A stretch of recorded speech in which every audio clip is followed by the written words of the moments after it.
In the event of a flat tire, first, make sure you're parked on a firm, level surface safely away from traffic. Avoid ice or slippery areas. Turn the ignition off, turn the hazard lights on, and set the parking brake. If possible, block the front and rear of the tire diagonally opposite the jacking position. For example, if the left rear tire is damaged, block the right front tire. You'll find the jack tools and lug wrench in the rear cargo area. To remove the tools, first lift the load floor, then pinch the left side of the hardware storage cover and pull up to remove it.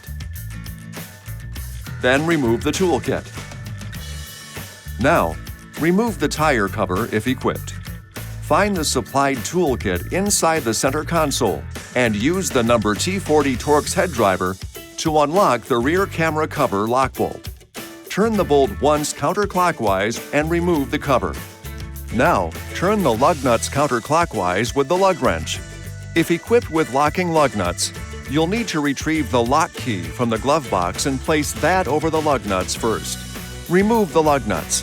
Then, lift the spare tire away from the carrier. Return to the flat tire and loosen the lug nuts counterclockwise one turn while the wheel is still on the ground. Do not remove them yet. To assemble the jacking tools, connect the jack handle driver to the extension, then to the lug wrench. Place the jack under the axle tube closest to the flat tire. Do not raise the vehicle until you're sure the jack is fully engaged. Now, turn the jack screw clockwise and raise the vehicle until the tire just clears the ground with enough clearance to install the spare tire. Remember, minimum tire lift provides maximum stability. Okay, now go ahead and remove the lug nuts and wheel. Place the spare tire on the vehicle with the valve stem facing out. Damage can occur if you mount the spare incorrectly. Reinstall the lug nuts and lightly tighten them clockwise.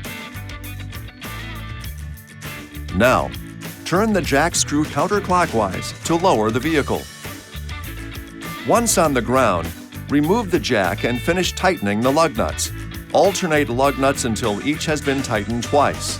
Maximum effort should be used for final tightening of the lug nuts. It's always a good idea to have the tightness checked with a torque wrench by an authorized dealer or at a service station. Now, just secure the tire, jack, and tools in their proper locations, and you're ready to go. This video is not intended to take the place of your owner's manual. For complete details and other important safety information, please see your owner's information.